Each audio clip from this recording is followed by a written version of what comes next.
Christian Hernandez, 4 years ago you joined Facebook and you made them more Europe aware. How did you do that? Well, the first thing was actually hiring me, right? So putting somebody in Europe to go work with the startup community, VCs, and then our job was to go find the best companies, early stage, late stage, who actually were going to bet on Facebook as a platform. So 4 years later, successes like King, Spotify, Deezer. Okay, King. I don't know King. What is King? Some kind of a game company? Yeah, King.com used to be a casual gaming company on portals. They pivoted to become a social and mobile gaming company. They now have more players than Zynga. They're doing amazingly well. There's rumors about an IPO. They're based between Sweden and London. And they're big on Facebook. And they're big on Facebook. That's been the majority of their driver of their growth. Okay. So that's a big one. We, of course, all know Spotify and the connection with... I was jealous about... I thought, wow, if I was Spotify, I would be really happy with Facebook because you promoted the hell out of them. Why did you do that? Out of the kindness of your own heart, or why? No, because it was a company that from the beginning thought about social and music coming together, and that was a discovery, right? You log in with Facebook, your friends are there, you discover music from your friends. So we bet on companies, we have a mantra internally that says we want to make social companies large and large companies social. It's a lot easier to make social companies large, like Spotify, than to necessarily pivot a large company to be social.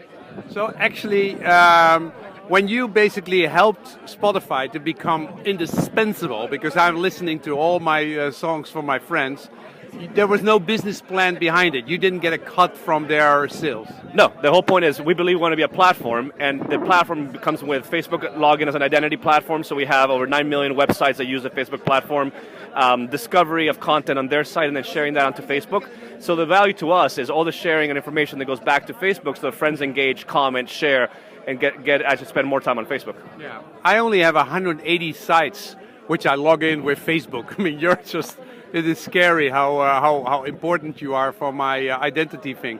Can you give me some other companies which are important in Europe and which are going to conquer the world?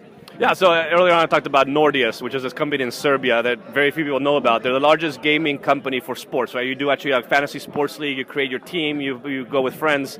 There used to be 3 guys in Serbia, there are now 100 guys in Serbia. They actually were the biggest employer year on year in Serbia. The prime minister meets with the CEO, and they're in Serbia. But because they've been on Facebook as the growth driver, they went global. An amazing CEO, his name's Branko. But same thing about a company in Israel, or a company in Finland, or a company in Sweden. We've used the platform, we actually have reached 1 billion users across the world. Yeah, you did. How is Europe doing as an advertisement sales, as a percentage of sales of advertising? Yep, so we'll have our financial reports coming out soon. You'll be able to see them there. But I mean, Europe, the UK, for example, right, the largest digital market in the world. It's actually larger than America?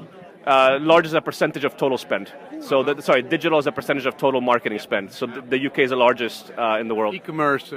No, not e-commerce. The marketing spend on digital as compared to percentage of total marketing. Yeah, they spend even more on digital than on TV commercials. No, TV is still the largest, but as a percentage of total, digital is higher than any other country. Okay. Yeah. So the UK is actually a great market for us. We have more reach than any commercial TV channel, 2.5 times the reach of all press combined.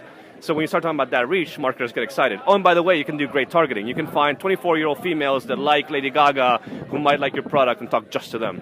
I met some advertisement agency who made tools to basically figure out what to do with these hundreds of variables, which basically Facebook's frozen them, and then optimizes advertisement for those particular groups. Yep. Have there been tools which are exported back to America? You mean companies from here that went back? Well, yeah, so there's a company that started in the UK, got bought by Buddy Media. Buddy Media got bought by Salesforce. So actually the Facebook ads piece of Salesforce worldwide is a British company. It's a British startup. Yeah. Then if you look at presentations from Mark, they always used to be very much American examples, but I see that sometimes they sneak in European examples. They don't sneak it in. We actually have worked with these companies and we want to highlight them. So when we launched Open Graph of F8 a year and a bit ago, I was very proud to see 37% of the logos on that slide were European companies that we had worked with to actually get ready for launch. What is now the biggest challenge in Europe? Biggest challenge in Europe is that we're a very small team with a lot of users and a lot of people, advertisers that want to talk to us, and a lot of companies that want to work on top of Facebook. How many people are there in Europe from Facebook? So we don't disclose employee numbers, but it's a significant percentage. And we have Dublin, that's actually our European headquarters. There's a lot of people, and then Paris, London, Madrid, Stockholm. Holland?